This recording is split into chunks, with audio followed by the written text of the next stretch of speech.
Hello language learners, it's Maddie here from English with Maddie, and today on our baking adventure we are going to make a classic American dessert. We're making lemon bars. So for these lemon bars today, what we're going to do, there are two steps. The first step is going to be making our shortbread crust, which is basically like a simple cookie dough. And then the second part is making our lemon filling, which is so easy. It comes together so quickly. So in no time at all, you can go from baking to sharing these classic bars with your friends and family. In the US, lemon bars are commonly eaten in the summer. They are refreshing, they're easy to make, and they're easy to share. They are the perfect treat to bring to any backyard barbecue, potluck, or on a picnic. Let's get started.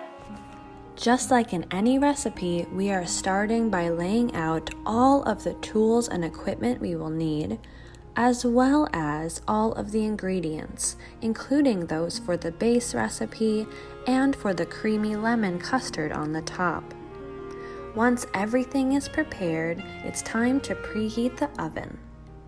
While the oven is preheating, we can get our baking pan ready to go by spraying it with some non-stick cooking spray.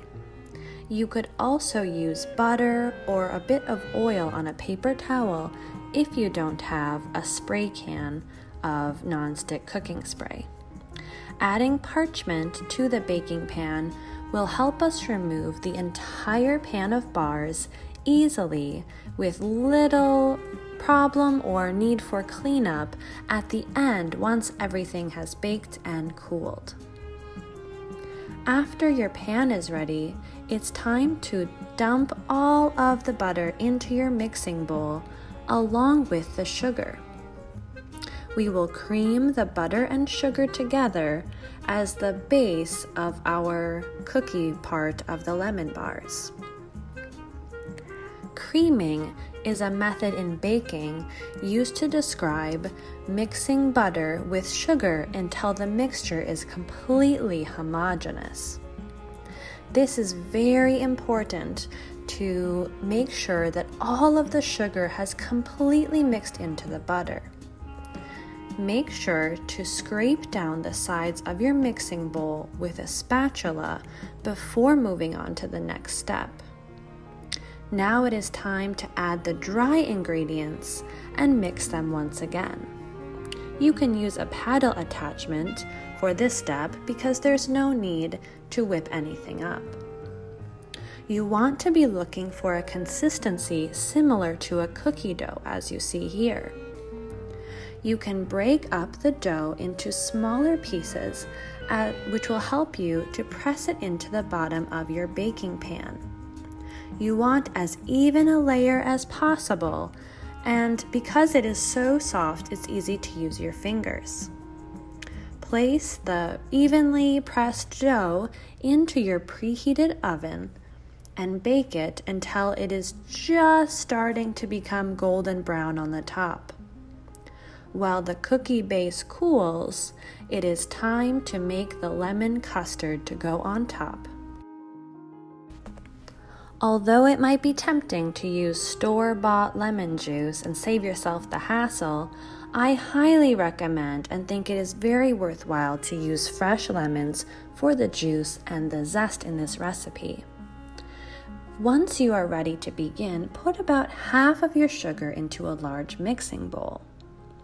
Once that is in the bowl, add in your eggs.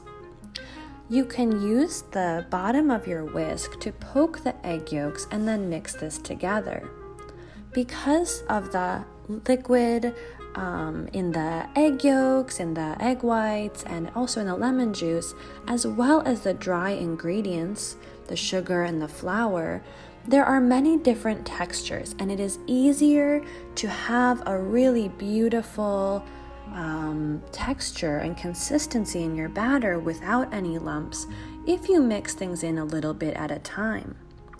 I like to add in the flour next, and once again give that a good mix with my whisk before adding in the additional sugar followed by the lemon juice.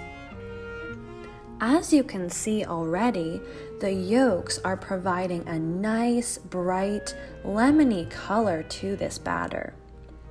The lemon juice will not offer a lot of color, but that is where the really bright, clean, lemony taste will come from. So luckily, the yolks can help with the color, whereas the lemon juice and zest will provide all of the flavor for this custard. Be a little careful when you add in the lemon juice because it is so thin, and the rest of the batter at this point is quite thick because of the flour, sugar, and eggs, that it could easily splash out of the bowl. Once this mixture is nice and homogeneous, it is time to pour it over the top of the slightly cooled cookie base that we already baked. Make sure to use a spatula to scrape everything out of that bowl, and then we will carefully place this pan of bars back into the oven. The lemon bars will bake until the top is just beginning to turn brown, and when you jiggle the pan, it won't slosh around everywhere. We need to let these lemon bars cool before taking them out of the pan, and as you can see, the parchment paper really helps us take them out in one clean motion. At this point, if you like, you can cut it in squares, strips, rectangles, triangles, however you want. I like to cut just a little bit off the edges of my bars to get rid of that brownish edge. I also like to pre-cut my bars before adding the final ingredient. This helps give the bars a really clean look once we are ready to serve them. Make sure to clean your knife off between each of the cuts you make because the top of the lemon bars is quite gooey and it will leave a bit of residue on your knife as you cut.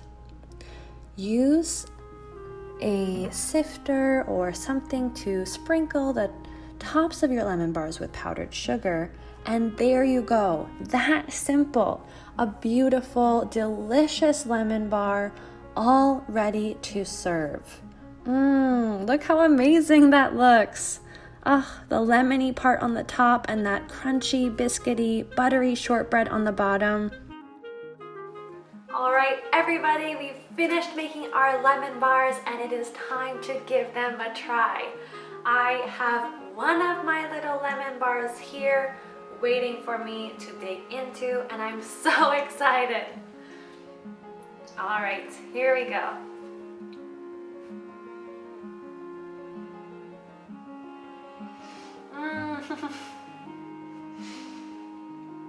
It's so good. This flavor is so nostalgic for me. It tastes like so many summers, so many barbecues or potlucks or friends' homes. It's such a common dessert to eat in the summer in the US. You have that really bright custardy lemon flavor and soft texture that pairs so perfectly with the buttery and crunchy shortbread. Even though, as you saw, there's a lot of sugar in these guys, it really balances out flavor-wise with how tart all of that lemon juice is. So it still feels like a balanced dessert. I mean, it's still dessert. Thank you guys so much for watching and learning with me, and I hope that you all found all of the wonderful study guides, comprehension questions, vocab words, listening worksheet, all of those things in addition to the recipe are all attached with this Baking with Maddie lesson. So I hope you guys have a great time learning and studying along in this lemon bars recipe, and I Cannot wait to see you guys next time for our next adventure in the kitchen. All right, everybody, thank you so much for watching and learning. I will see you next time.